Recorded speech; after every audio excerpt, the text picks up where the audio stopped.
क्या आपके साथ कभी ऐसा हुआ है कि आप जब किसी ज़हनी दबाव का शिकार होते हैं तो आपको अचानक भूख ज़्यादा लगना शुरू हो जाती है, या जब आपको भूख लग रही होती है तो उसमें आपकी क्रेविंग्स हो रही होती है कि कुछ बाहर का, कुछ मज़े का, कुछ मीठा खाया जाए, जिसमें आपकी प्रेफरेंस होती है कि वो कोई बेकरी आइटम हो या वो कोई फ्राई आइटम हो या इस तरह का खाना हो जो आपको एक खुशी देता है। तो इसको हम स्ट्रेस ईटिंग बोलते हैं, जो कि बहुत सारी आपकी जो हेल्थ इश्यूज़ होते हैं उसकी तरफ आपको लेकर जा सकते हैं।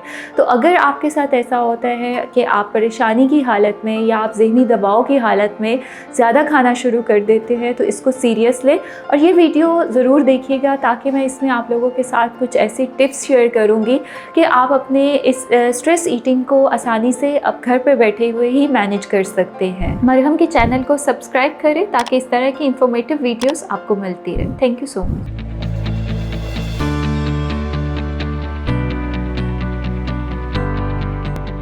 I am Amna Iftikhar and I am a consultant clinical psychologist. Currently, I am working at Rainbow Obesity and Eating Disorder Center Shadman and Evercare Hospital वापटा टाउन। इसके अलावा मैं मरहम के प्लेटफॉर्म पर ऑनलाइन वीडियो कंसल्टेशन की सहूलत भी फराहम करती हूँ, ताकि आप अपनी ज़हनी सेहत को बेहतर बनाकर अपनी लाइफ की जो बाकी आपकी ड्यूटीज़ हैं, जो आपके गोल्स हैं, वो अच्छे तरीके से परफॉर्म कर सके और अपने गोल्स को अचीव कर सके। जैसे कि मैंने आप लोगों से शुरू में जिक्र किया था कि हमारे यहाँ हर एक का एक स्ट्रेस रिएक्शन होता है कि जब आप ज़हनी दबाव का शिकार होते हैं या जब आपको लाइफ में कुछ चैलेंजेस का सामना करना पड़ता है, तो एक हमारा नेचुरल रिस्पॉन्स होता है जिसको हम सेल्फ डिफेंस मैकेनिज़्म बोलते हैं या हमारा स्ट्रेस कोपिंग मैकेनिज़्म होता है। अब वो हर इंसान का वेरी कर रहा होता है। कुछ लोग होते हैं वो स्ट्रेस की हालत में लोगों के साथ डिस्कस करते हैं, लोगों के साथ टाइम स्पेंड करते हैं तो वो बेहतर फील करते हैं। दूसरी तरफ हमने ये देखा है कि स्ट्रेस का शिकार लोग अक्सर अपने आप को आइसोलेट करना शुरू कर देते हैं, जिसमें वो बात कम करते हैं, जिसमें वो खुद को दूसरे लोगों से दूर करना शुरू कर देते हैं, या अक्सर औकात हमारे जो कोपिंग मैकेनिज़म्स होते हैं वो बहुत शॉर्ट टर्म होते हैं। जैसे कि आप डाइन आउट कर लेते हो, जैसे कि आप अपनी मर्ज़ी का खाना खा लेते हो, या आप कहीं ऐसी किसी जगह पर दोस्तों के साथ चले जाते हो जहाँ पर आपको जाना पसंद होता है। तो इसमें हम बहुत ज़रूरी चीज़ जो है समझना वो ये है कि हमारे जो कोपिंग मैकेनिज़म्स है या जो हमारी स्ट्रेस कोपिंग है उसमें हमारी कोशिश हो कि आपकी हेल्दी कोपिंग हो।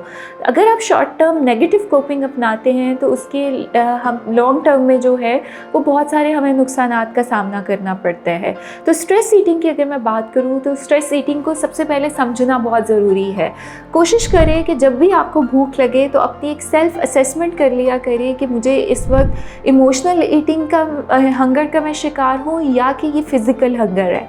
अगर वो फ़िज़िकल हंगर है तो आप ज़रूर खाना खाएं, और अगर आपकी इमोशनल हंगर है तो कोशिश करें अपने इमोशंस को मैनेज करें।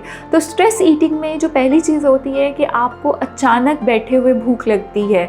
जैसे ही आपको भूख लगती है उसके साथ एक अगला आपको मैसेज आता है जिसमें आपके फूड थॉट्स आ रहे होते हैं कि आपको अपना कंफर्ट फूड जो है वो चाहिए होता है। कंफर्ट फूड में हमेशा फूड एडिटिव्स आते हैं जिसमें मीठा, नमकीन चीज़ें, स्पाइसेस चीज़ें, फ्राई स्टफ़ जो होता है आपको उसकी क्रेविंग्स हो रही होती है। और स्ट्रेस ईटिंग में आपने एक बात महसूस की होगी कि आपको फुलनेस नहीं फ़ील हो रही होती, आपको पेट भरा हुआ नहीं महसूस होता, कि आप अपना पिज़्ज़ा पूरा भी खा लेते हैं, बर्गर पूरा भी खा लेते हैं, या अगर आप डोनट्स खा लेते हैं तो उसके बाद भी आपको लग रहा होता है कि अभी कुछ और हो तो आप वो भी खा लें। तो इसलिए ये स्ट्रेस ईटिंग आपको मोटापे की तरफ लेकर जा सकती है। स्ट्रेस ईटिंग की वजह से अक्सर लोगों के डाइटरी पैटर्न्स जो होते हैं वो डिस्टर्ब हो जाते हैं, और जब आप हाई कैलोरिक फूड ले रहे होते हो जिनको मैंने कंफर्ट फूड या फूड एडिटिव्स का नाम दिया है, तो उनमें आपका जो वज़न होता है वो बहुत तेज़ी से बढ़ना शुरू हो जाता है। और जब आपका वज़न बढ़ता है तो उसके साथ एक list of psychological and physical disorders होते हैं जिनका आप शिकार हो जाते हैं। तो इसलिए कोशिश करें कि अगर आप भी स्ट्रेस ईटिंग का शिकार है तो इसको as soon as possible identify करें, और इसके लिए आप मरहम के प्लेटफॉर्म से अपनी कंसल्टेशन बुक करवा सकते हैं ताकि हम आपको मोटापे से, स्ट्रेस ईटिंग से, ईटिंग डिसऑर्डर से महफूज रख सकें। अगर आप मरहम के वेट लॉस क्लिनिक से फ्री कंसल्टेशन लेना चाह रहे हैं तो डिस्क्रिप्शन में लिंक है जिस पे आप जाकर अपनी फ्री ऑनलाइन कंसल्टेशन बुक करवाएं।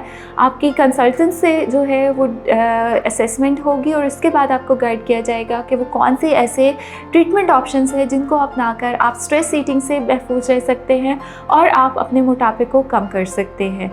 Thank you so much for watching this video.